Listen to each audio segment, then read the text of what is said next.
buenas tardes a todos. Bienvenidos a este espacio, a este stand de Calixta Editores. Estamos en el pabellón 6, en este auditorio que hemos dispuesto para la Feria del Libro 2025. Hoy es 30 de abril. Estamos por la sexta jornada de esta Feria del Libro. Hoy vamos a hablar con Gustavo de Vos, un autor de Calixta muy especial porque escribe sobre un género, escribe dentro de un género de lo incierto, ¿no? Del temor, el terror, se acerca al terror y bueno, pero también se acerca desde muchas partes de la literatura. La charla que nos convoca hoy es Lo que no tiene forma pero nos atraviesa. Su subtítulo, Lo intangible que nos forma, presencias, memorias, palabras. Gustavo, un poco vamos a hablar de lo que es y no es. Un poco vamos a hablar de la sombra, de la esencia.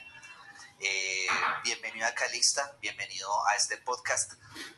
Hablemos un poquito de lo que no tiene forma. Cuéntame un poco de qué estamos hablando acá. Muchas gracias, Diego. Muchas gracias, Calixta, por este espacio y darnos la oportunidad de conversar.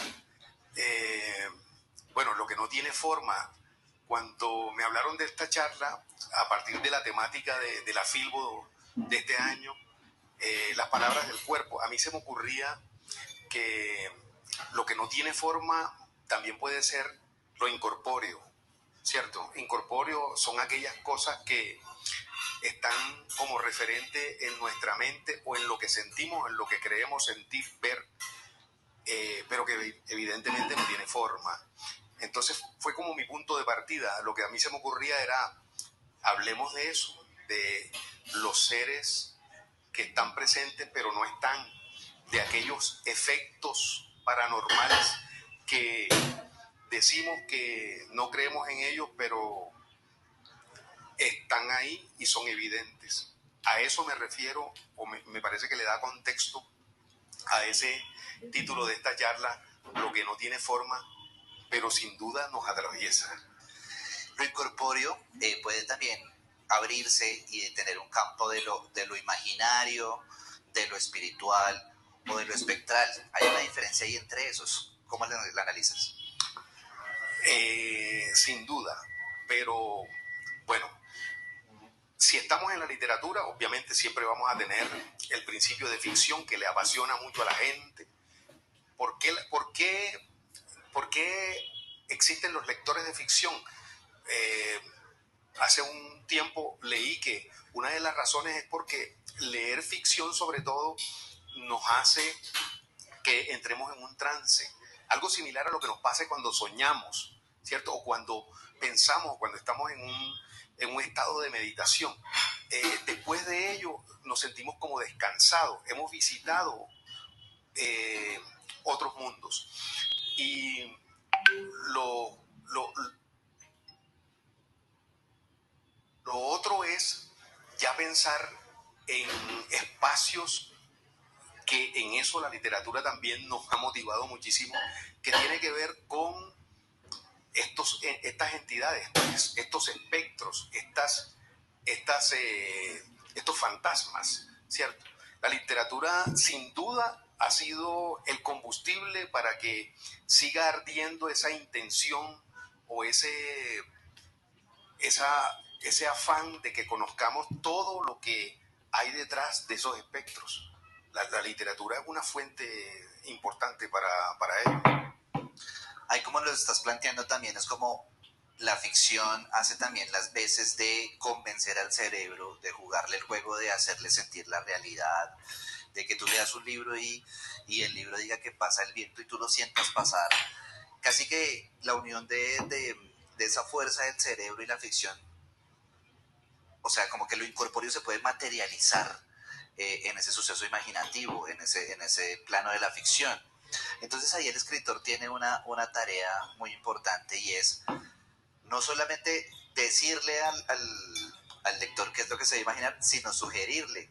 Y ahí quiero que hablemos porque eso es parte de tu literatura. Fundar un misterio en el lector y no darle todo entero. Sí, ahí hay un detalle bien interesante, es Eh, Cuando quieres contar un instante como esos, sin duda lo que hay es que entregarle de a cucharadas al lector lo que, lo que queremos que él vaya entendiendo. Lo que yo normalmente a eso le llamo un suspenso, ir dando el suspenso, pero nunca soltarlo. Entregar poco a poco, poco a poco. Me parece que en el caso de estas historias, que en mi caso yo no me considero tan escritor de terror, sino más bien de un suspenso. Entonces, en estos casos yo creo que es fundamental claramente que esa entrega de cucharadas de sorbo que le damos al lector tiene que estar bien condimentada. Es decir, tenemos que generar la ambientación y que ese lector sepa qué es lo que está sintiendo esa persona. Si estás viviendo una escena de terror o en presencia de algún efecto paranormal, ¿qué estás sintiendo? ¿Cómo lo estás viviendo? ¿Cómo se te presenta ese espectro? ¿De qué manera te llega a ti? ¿Qué estás oliendo? ¿Qué estás pensando? ¿Cómo lo sientes? Si es que lo sientes. ¿Y cuál es el efecto final, no? ¿Qué consecuencia trae después que viviste esa experiencia? Ahí me parece muy interesante en la misma descripción que haces y pues yo que he trabajado el libro contigo, hay una importante inclusión de la sensorialidad. O sea, son unos personajes que sienten las cosas más que pensarlas, más que reflexionarlas. Y digamos como que el rastro del miedo en ellos se da a nivel corpóreo y sensorial, lo que nos lleva otra vez aquí al lema de la feria, ¿no? ¿Cómo manejas ese equilibrio entre el cuerpo y lo incorpóreo? Sí, fíjate que ahí hay un detalle interesante en los personajes, pero yo también pienso que cuando estamos contando una historia de total suspenso, e incluso que puede ser hasta de terror, y voy a lo siguiente. Eh, Aquel que está contándonos la historia, eh, todo lo que le sucede es totalmente desprevenido, que es sin duda un punto bien importante para que el miedo aflore. O sea, cuando tú estás preparado que vas a sentir un miedo, no es lo mismo cuando tú vas al cementerio que sabes que te vas a encontrar con una situación, a que tú vas caminando por una calle de repente desprevenidamente y te aparece un espectro. O sea, son dos cosas diferentes. Lo primero es que, por ejemplo, en mis historias contadas, todo es totalmente desprevenido. No sabemos qué va a pasar. Eso es lo primero. Lo segundo, sin duda, es que estos personajes están viviendo una situación en la cual sus sensores son los cinco sentidos. Es decir, están escuchando cosas, están oliendo, están sintiendo que los tocan o ellos tocan a alguien, ¿cierto? Están viendo en algunos casos, están percibiendo que hay algo ahí, están percibiendo y en muchos casos están identificando a personajes con figuras humanas, ¿sí? O que podrían interpretarse como figuras humanas. Entonces fíjate que ahí lo incorpóreo, entre otras cosas, pasa a tener alguna fotografía, para llamarlo de alguna forma. Claro, y en esa misma lógica hay una diferencia importante que has hecho y que me parece chévere como hacerle una insistencia, y es no ser un escritor de terror, ser un escritor de suspenso. Esa puede ser una línea confusa para la gente, pero a mí sí me parece que cuando uno habla de suspenso también eso puede ir hacia lo policíaco, puede ir, o sea, tú tienes un suspenso igual que está cercano a lo paranormal, o sea, digamos, tú no usas la palabra fantasma, que eso me parece muy interesante, es una diferenciación, ¿no? Y ahí vamos otra vez, espíritu, fantasma, espectro. Entonces, ¿cómo es que te ubicas ahí en esa orilla del terror y no saltar ese vacío, sino que prefieres mantener eso ahí? Cuéntanos eso. Bueno, como cuando vas conduciendo, ¿no? Me gusta que vayamos a una velocidad promedio, que es el suspenso. Me parece que el terror es cuando quieres tomar la curva a 300 kilómetros por hora. yo prefiero seguir en las rectas a una velocidad prudente, pero le voy entregando a ese lector todo ese suspenso siempre. Por eso no me califico dentro del terror, aunque cuando los lectores lean mi novela, yo les hago una recomendación: traten de leerla antes de las 6 de la tarde, ¿cierto? Porque en la noche pueden tener algún tipo de inconvenientes con la dormida. Entonces, al final significa que algo de terror sí hay, sí hay, sí hay. Efectivamente, yo creo que yo utilizo todas las descripciones que detallo, y las utilizo simplemente de la manera más sutil posible. Y mi sutileza consiste en que efectivamente mis espectros, acabo de adueñarme de ellos, mis espectros son espectros entre comillas buenos, no son espectros que vayan detrás de sangre, ni detrás de una lucha, de nada de eso. De hecho, yo creo que estos espectros están buscando algo que todavía no sé, que habría que investigarlo, que podría de pronto ser una continuación de lo que escribí. ¿Qué persiguen esos espectros? Al final, yo lo dejo ahí en suspenso, y también se lo dejo a los lectores cuando tengan en sus manos la novela. Es, oye, ¿qué quieren esos espectros? ¿Qué están buscando? ¿A quién le están? ¿Por qué están haciendo lo que hacen? Pero si vemos, nunca su pretensión es agredir a nadie. Lo que pasa es que tú no quieres agredir a nadie, pero con el susto que provocas, es posible que le puedas dar un infarto a quien recibe el impacto, ¿cierto? La intención es siempre el suspenso. Ya que dices tus espectros, hablemos un poco de el hecho de hablar de ellos también. Es un poco hablar de viajes en el tiempo, porque hay alguien que muere hace 200 años y su espectro queda acá, va y viene, o sea, se refiere a también un viaje en el tiempo. Entonces te quiero preguntar, ¿cómo manejar ese viaje en el tiempo? ¿Alguien se queda eternamente en un lugar, el lugar de su entorno cambia en torno a él y pues él está ahí para siempre? ¿Cómo manejas esa mística? Sí, él permanece en un lugar que sin duda es más de él que de los que llegaron, porque él estaba ahí primero, ¿cierto? Empecemos por ahí. Normalmente los espectros se apropian de un lugar porque ese entorno es el entorno donde ellos convivieron, donde estuvieron. Y ahí voy a utilizar algo para plantear algo, ¿no? De una de las teorías esas en mis investigaciones sobre temas y fenómenos paranormales, hay una teoría interesante, es que al final nosotros, los que estamos aquí en este mundo, que estamos en un mundo de 3 dimensiones, somos realmente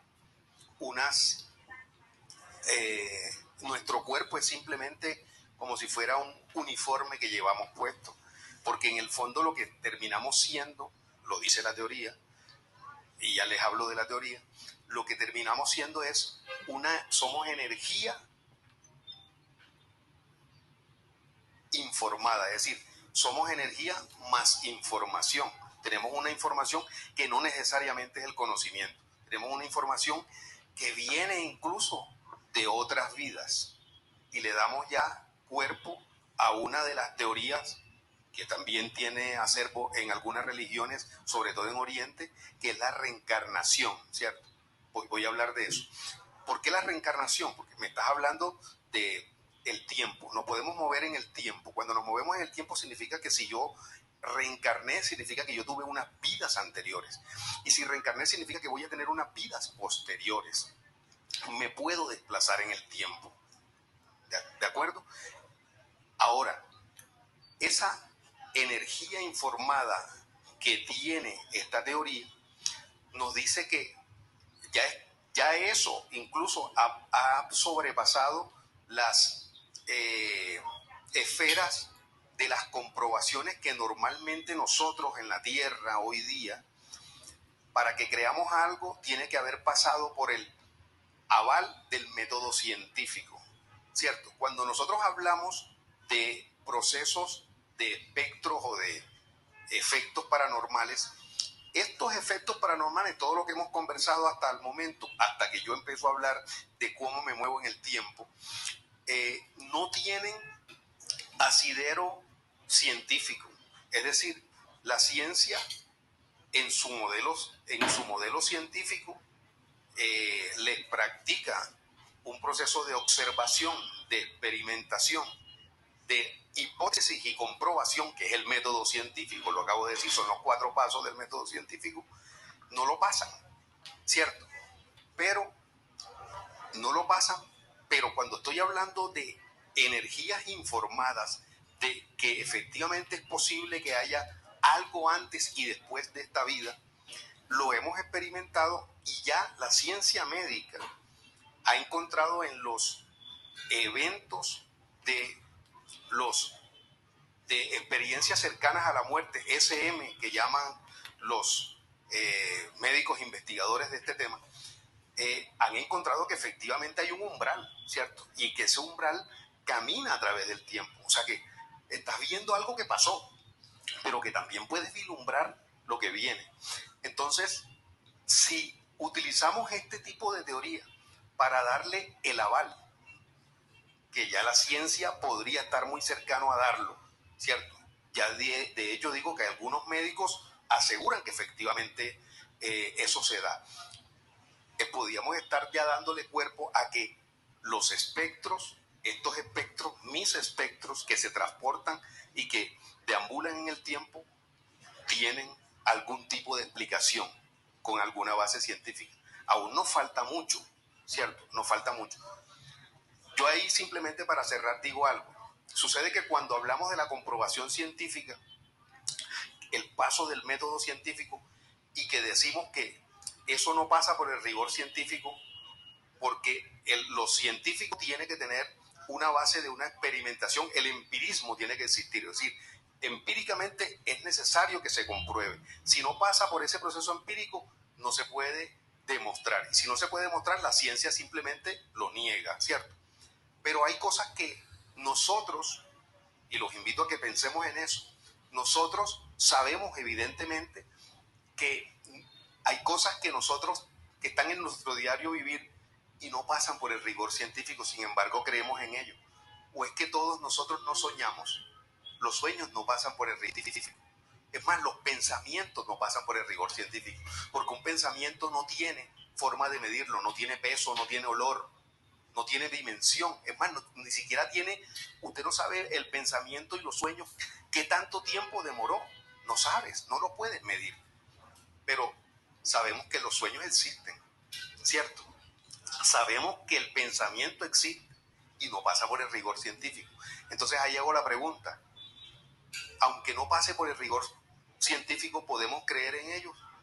Yo dejo la pregunta ahí para que cada quien crea o no, ¿cierto? Y si eso se llega a dar, ya para terminar con el tema del tiempo, si eso se llega a comprobar, significa que el tiempo, avanzar o devolvernos en el tiempo, pasa a ser una posibilidad que todos los que estamos aquí vamos a poder evidenciar en algún momento.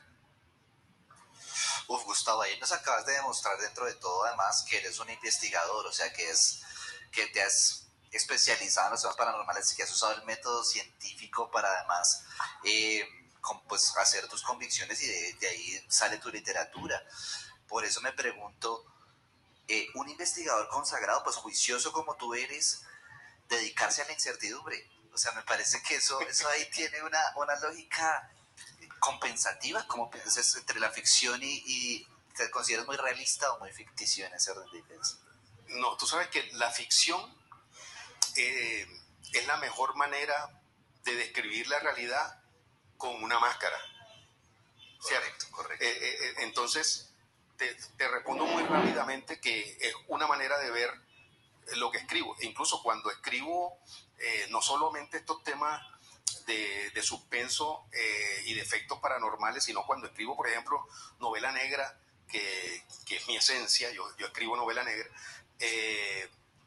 yo utilizo la ficción para demandar algunas cosas a la sociedad, ¿cierto? A la comunidad, para decir algunas cosas. O sea, le pongo carne, le pongo vida a esos personajes para que esos personajes terminen contando algunas cosas que yo quiero contar. Es decir, los utilizo como si fueran mis alter egos para poderlos, para poderles dar esa vida. Entonces, me parece que ahí la ficción es simplemente un uso que yo le doy como escritor.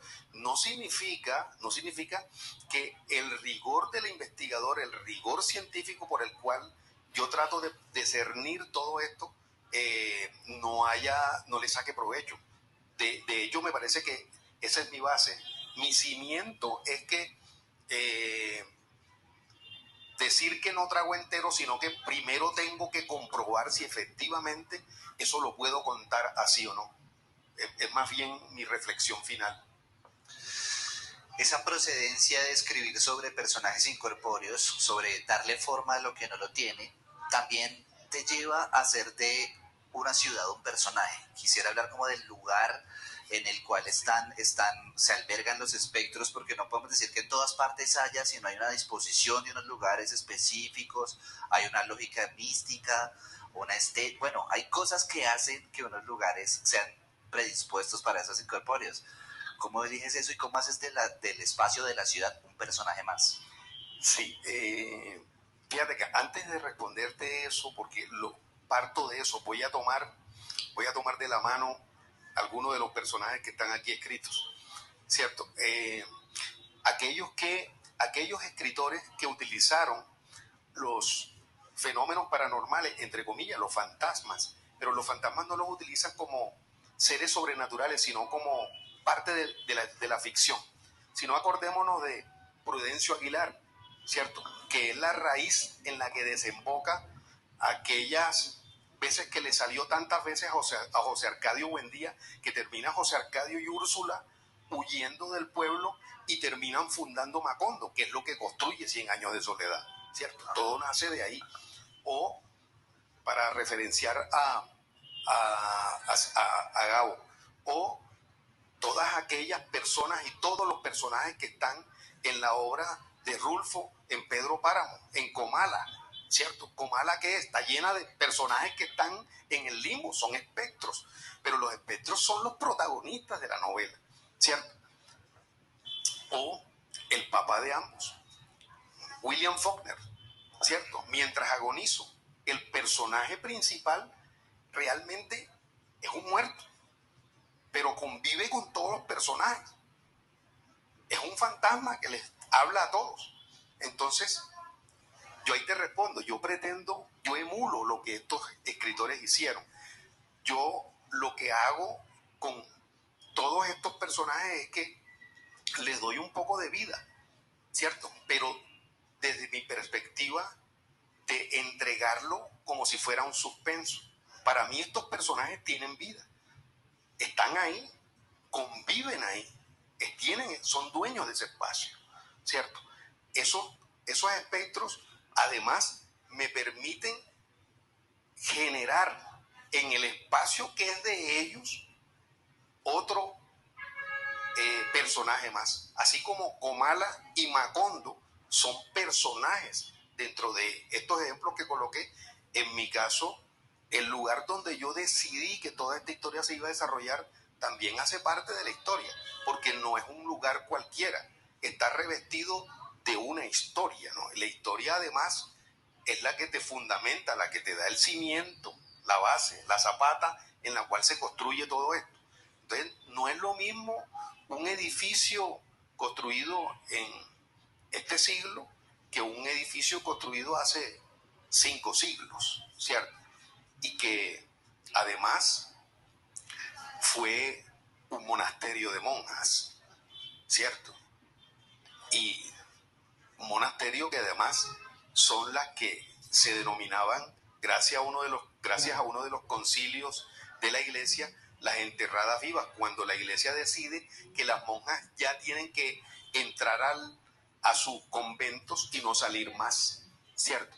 Entonces, si tú tienes un elemento como ese, un lugar que además está matizado con todo esto que les estoy contando, pues tú tienes un personaje adicional que te va a enriquecer la historia. O sea, no es un detalle menor saber que la historia se está dando en un lugar que prácticamente sus muros hablan. Digamos, por ejemplo, en esa lógica, las monjas juntando la fe llenan de mística ese lugar, por ejemplo, como que hay una influencia del social o de lo que los espacios han sido que los hacen ser lo que son. Entonces un poco los vivos podrían atraer o llevar a los espectros de alguna forma, por ejemplo los que son la fe, lo sagrado, o sea, podría el ser humano vivo eh, de alguna manera con su voluntad afectar esos espectros en tu lógica para, pues no sé, para hacer el bien o el mal, o ubicarlos en un espacio, correrlos, sacarlos, atraerlos. ¿Hay influencia de los personajes humanos sobre los espectros? Sí, claro. Los espectros obviamente influencian en los vivos, pero los vivos también pueden hacer lo contrario, ¿no? De hecho, eso es lo que pasa, creo que tengo un par de capítulos en la novela en donde se llaman las sanaciones. Las sanaciones existen porque efectivamente hay gente, la Iglesia Católica en eso ha crecido muchísimo, los exorcismos y todo eso. Y los procesos de sanación, gente que se dedica a eso, ¿no?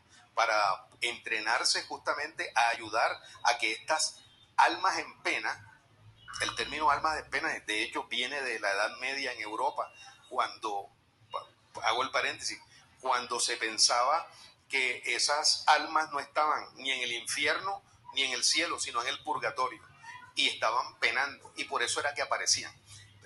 En este caso es similar, en este caso es similar.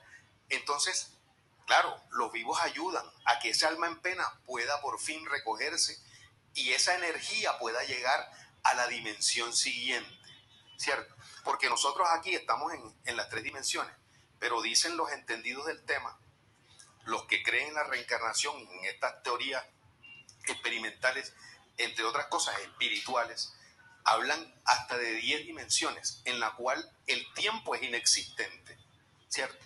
Cuando hablamos de que el tiempo es inexistente significa que ya estamos en una dimensión, ni siquiera la cuarta, sino sexta, séptima dimensión.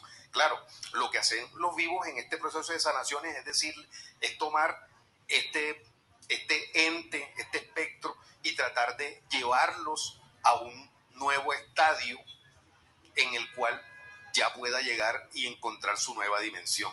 Porque sin duda está atrapado acá, esa energía está atrapada acá, no ha podido salir y hay que ayudarles. Entonces sí, sí se pueden dar. Tengo las experiencias de haber conversado tantas veces con personas que hacen estos trabajos y que pues tienen tantas anécdotas que yo me quedé corto en los 2 capítulos porque efectivamente es muy enriquecedor saber todo lo que puede pasar, ¿no? Todo lo que puede pasar en ayudar o en tener ese contacto con ese espectro que sabemos que está ahí. Veo también una multiplicidad en esos espectros, o sea, en la novela son de distintas edades, tuvieron cierta cosa en la vida, cierto accidente que los puso ahí, también es definitivo para el espectro su forma de morir, ¿no? Porque casi que esa es su forma final o la forma que se presenta al vivo. En esa multiplicidad y en esa diferencia entre los espectros, tú nos hablas de que los tuyos son espectros buenos sin malas intenciones, digamos, pero puede darse entre ellos un encuentro y una pugna y eso pues genera unas fuerzas literarias también, pues... Sin duda, porque los espectros, dijimos, lo dije hace un instante, son territoriales, ¿cierto? El espectro es territorial normalmente. Normalmente el espectro está en un lugar. Y si llega otro que le entra a competir, seguramente entre ellos debe haber algún tipo de discrepancia, ¿cierto? Esa discrepancia a lo mejor no la vamos a presenciar, pero sí es posible que la podamos sentir. Entonces, es posible que alguno de los protagonistas haya vivido alguno de estos episodios justamente por esas discrepancias entre estos espectros. eso es posible que pase, porque lo normal es que los espectros son territoriales, o sea, están en lugares específicos.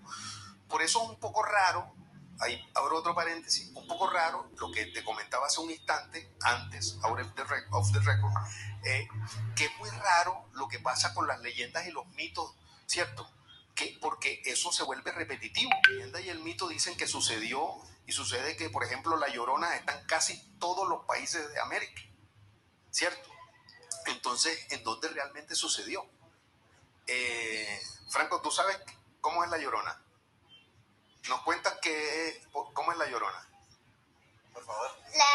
La historia de La Llorona es que había una mamá con sus dos hijos y su esposo. Y resulta que porque el esposo abandonó a la mamá y había un río súper peligroso. Y luego la mamá, por su furia, lanzó a los dos hijos al río. Y luego, por su castigo fue llorar para siempre. Un aplauso para Franco, por favor. La Llorona. Ahí está La Llorona. Mejor descrita imposible. Esa es la historia de La Llorona. Y La Llorona está en México, en Brasil, en Perú, en Colombia. ¿Y en Colombia en cuántas ciudades? En todas partes. ¿Cierto? Es diferente. Es raro, yo te decía, es raro porque las leyendas y estos mitos se dan en diferentes lugares. Y normalmente en investigaciones los espectros son territoriales, ¿cierto? Los espectros, por ejemplo, o los fantasmas que hay en la Candelaria en Bogotá, ¿cierto? La mula, dicen que hay una mula que la gente a veces escucha, pero en la calle no hay nadie, ¿cierto? El fantasma de Juan Rusi, que fue alguien que ejecutaron en la zona de la Candelaria y que deambula por la Plaza Bolívar. En Cartagena también, en el centro histórico, son territoriales, son de la calle de la Mantilla, son del convento de Santo Domingo, no se salen de ahí. O sea, ya tú te vas del convento de Santo Domingo y ya no tienes nada. Entonces son territoriales. El espacio es importante y que uno invada el espacio de otro, yo no tengo ninguna duda en que ahí hay un roce y va a haber una discrepancia entre estos espectros. Entrando un poquito a hablar de tu técnica literaria, de tu forma de escribir, un poco al referirse a estos fenómenos paranormales es un poco escribir en términos de acción-reacción, de cuando aparece un personaje espectral, cómo reacciona el ser humano o cómo es la escena en la que irrumpe en la sala, no sé qué. Para ti es más complejo escribir la acción o el espectro en acción o esa reacción humana. Yo no sé si lo logre, pero yo trato de ser descriptivo.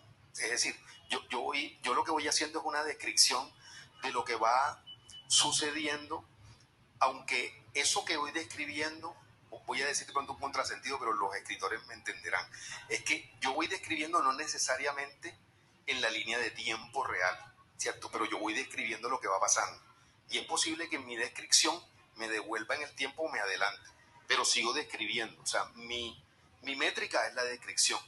Y si en la descripción tengo que contar lo que le sucedió, lo que el espectro hizo y lo que la persona y su reacción, yo sigo con el proceso de descripción. Normalmente, después de la acción del espectro, viene un desarrollo de lo que vivió esa persona al tener ese contacto con el espectro, y yo no paro casi que hasta las consecuencias de lo que esa persona haya sentido. O sea, yo no paro en la descripción hasta casi que entregarle al lector final qué ha pasado.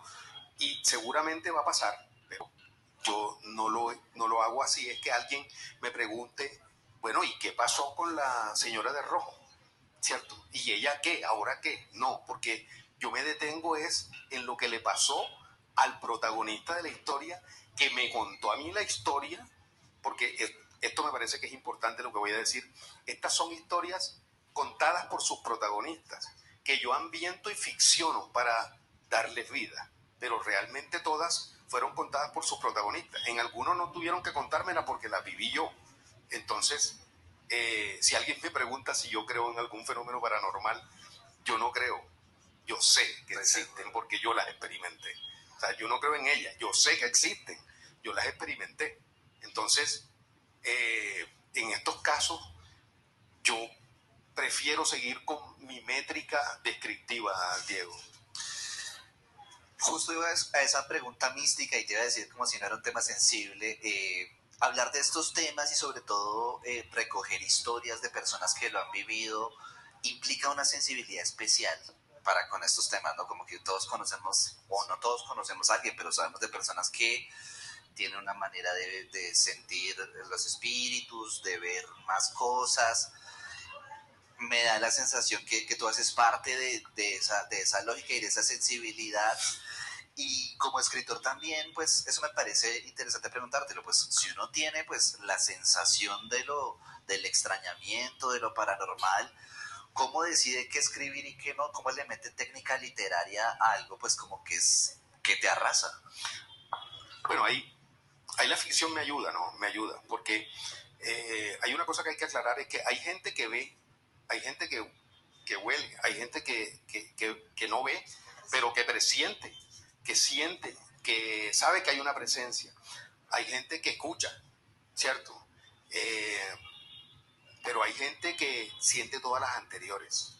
Esos son los más interesantes, ¿cierto? Que escucharon, que los llamaron y que además los tocaron, pero además vieron. Entonces, sin duda hay que tener cierta sensibilidad, tanto para el protagonista que lo vivió, pero también para quien está recogiendo la historia. Entonces, para mí, recibir la información no es yo no la recibo, la información, como si fuera una historia contada y nada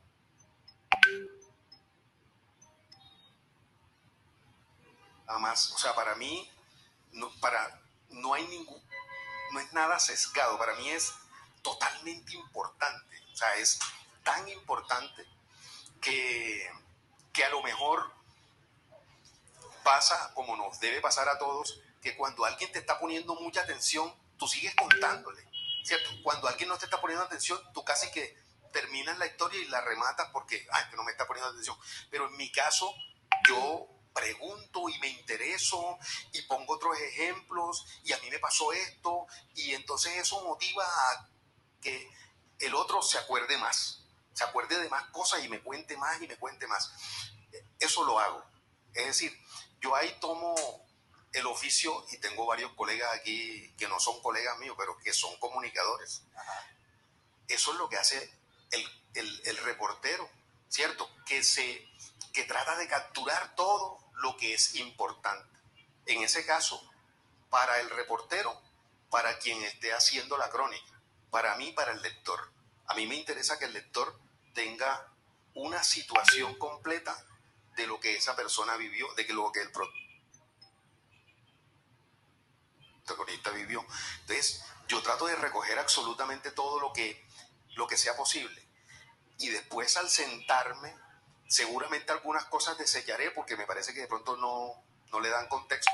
Y seguramente agregaré, gracias a la ficción, algo para generar más contexto, que sin duda lo hay. O sea, hay una cosa clarísima, es que todo está contado en el mismo lugar, ¿cierto? Porque yo decidí que ese lugar iba a ser donde iban a revelar todas estas historias. Pero yo soy sincero, algunas no sucedieron ahí, pero yo las llevé a ese lugar. Pero sí sucedieron. No sucedieron en ese lugar, pero sí sucedieron. Entonces, es la estrategia en la que fijé mi forma de contar.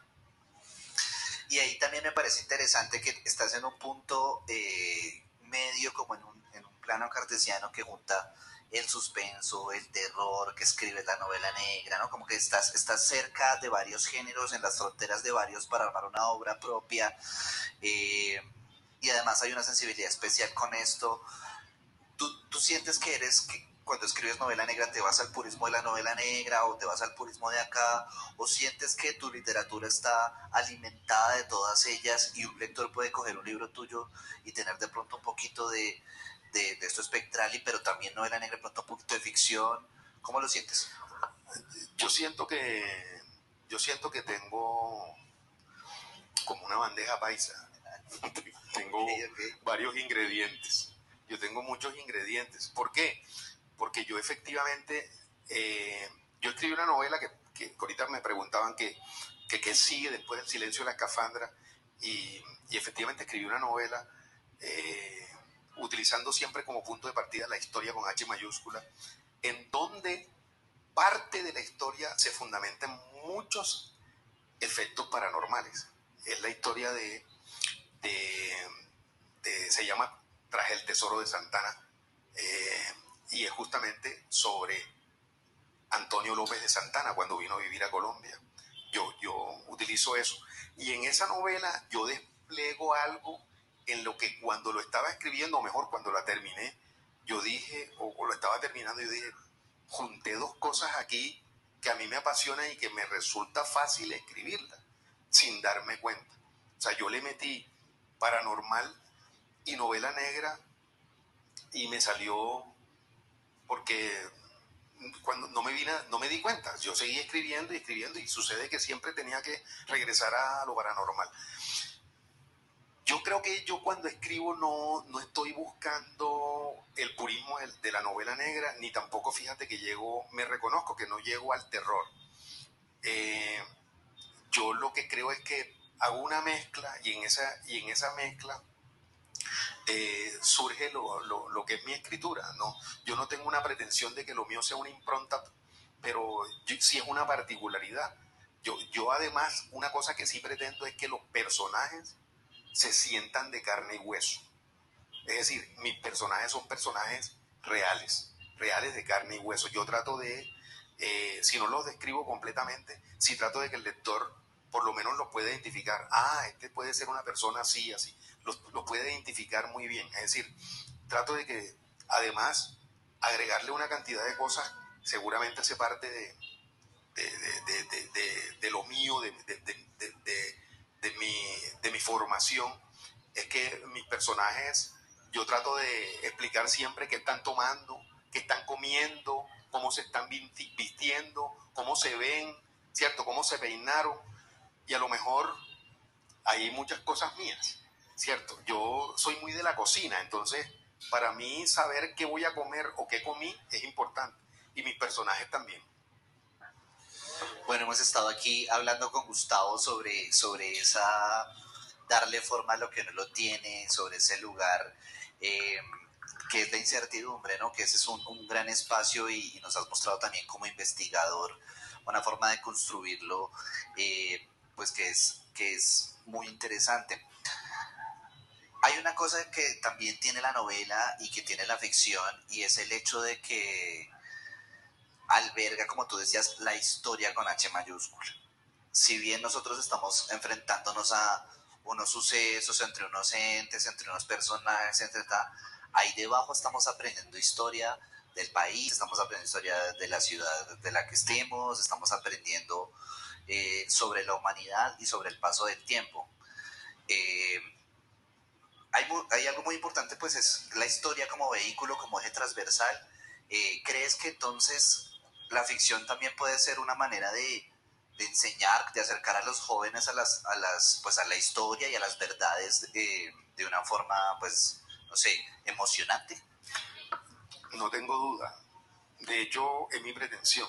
O sea, yo sin proponérmelo, después me di cuenta que yo sigo esa métrica. Es decir, yo respeto la historia, soy un amante de la historia con H mayúscula, y siempre mis novelas, mis historias, mis escritos están fundamentadas, se siembran en la historia con H mayúscula. Es decir, yo soy y además, porque yo soy un investigador de la historia con el rigor aburridor, no el anecdótico que es el que nos gusta de la historia. Sí, yo las escribo anecdóticamente, pero para mí la historia tiene que pasar por el rigor de la fecha, de la duración, de lo que sucedió, y cómo lo cuenta y cómo lo cuenta la contraparte, ¿cierto? Yo trato de hacer esa investigación, y, en, y la utilizo como punto de partida, la utilizo para mí la historia tiene que estará en todas mis novelas, y sin duda me parece que es mucho más fácil contar la historia anecdóticamente cuando tú la matizas con algo de ficción. Me parece que le podemos hacer un aporte muy bueno a la nueva generación, que sienta que a través de estas nuevas narrativas uno pudiera contar algo que tiene mucho asidero de verdad. O sea, porque yo efectivamente utilizo, ahí sí, en la historia, utilizo todos los matices reales que la historia me regala. Pero abro un paréntesis, no olvidemos que la historia está contada por los ganadores, ¿cierto? Entonces, yo también caigo en la trampa. Tremendo, hemos hablado de historia, hemos hablado de sensorialidad. Quisiera preguntar si hay alguna pregunta del público que quieran hablar algo, preguntarle algo a Gustavo. O que quieran compartir algo que les sucedió, algún espectro. Uy, sí, alguna historia paranormal que nos quieran contar, que... Exacto, que no esté en el libro, ¿no? Para que Gustavo la meta en un libro siguiente o ahí en la edición. Perdona, para que quede en el podcast. Hoy naturalmente no tenemos tu nuevo escrito, ya nos describiste algo, pero ¿por qué decides todo en un mismo sitio? Sí, pues uno pensaría que pues esos espectros tienen sus espacios, cada uno tiene sus espacios, porque tú decides todo en un solo sitio. Fíjate que, Víctor, muchas gracias. La razón surge por lo que Diego bien me preguntaba, es que cuando yo empecé a escribir la historia, efectivamente cada uno tenía su lugar, pero yo me di cuenta que si los reunía en el mismo lugar, ese lugar también iba a ser un personaje. Y ese personaje me parece que le da más cuerpo a la novela, ¿cierto?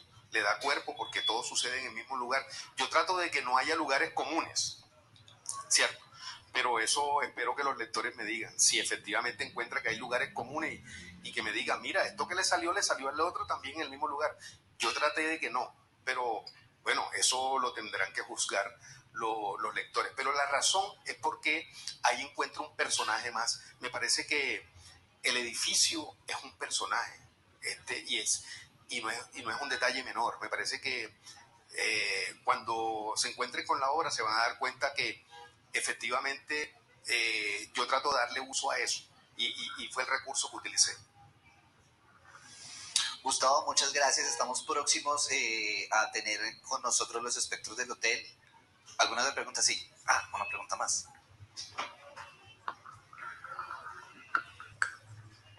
Bueno, he tenido la fortuna de conocer a Gustavo durante muchos años y vivir con él muchas experiencias propias en Cartagena.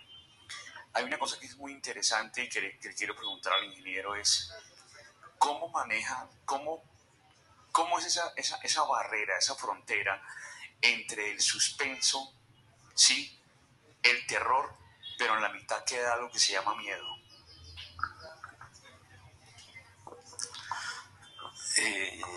Muchas gracias, Javi. Fíjate que ahí no me sé la frase, pero voy a aprovechar tu pregunta para leer una frase de H.P. Lovecraft, que le decía yo a Diego que para mí es el papá del terror.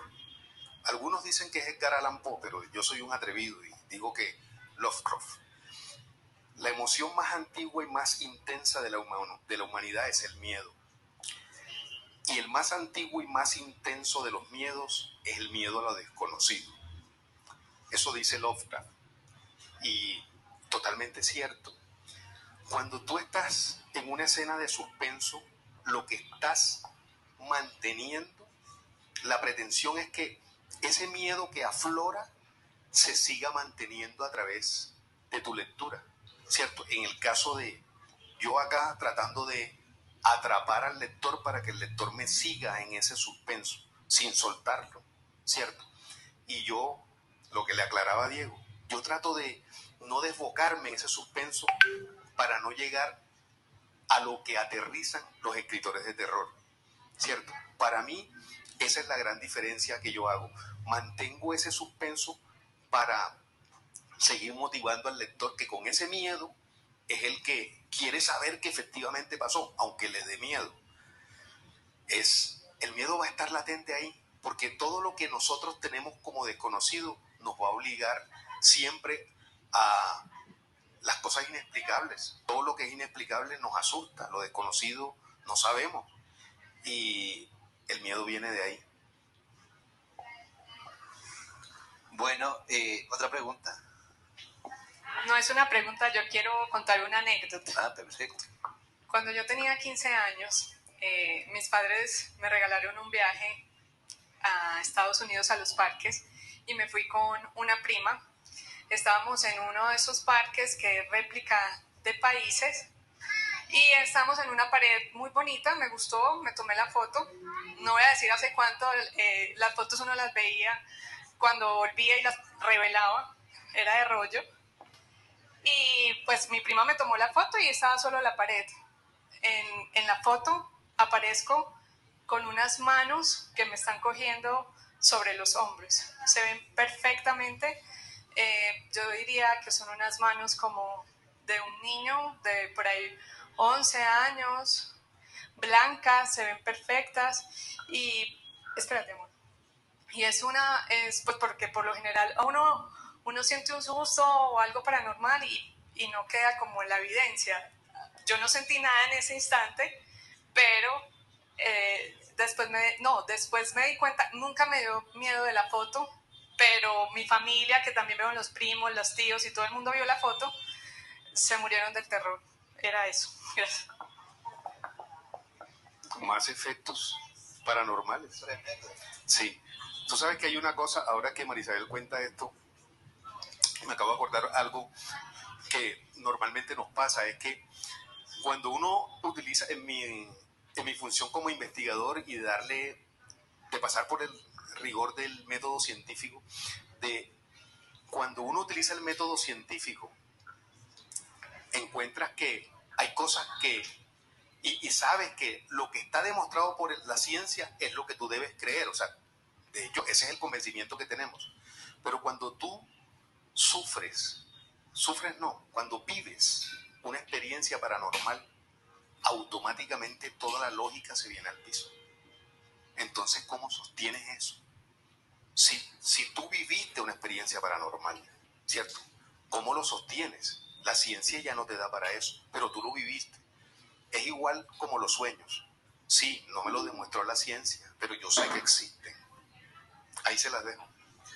Muchísimas gracias, Gustavo. Esta ha sido nuestra charla sobre cómo nos atraviesa lo intangible. Por favor, un aplauso para él. Muchas gracias a ustedes y gracias a todos los oyentes que están escuchándonos por Spotify. Esto es Podcast Calixta y aquí seguimos en la Feria Internacional del Libro de Bogotá 2025.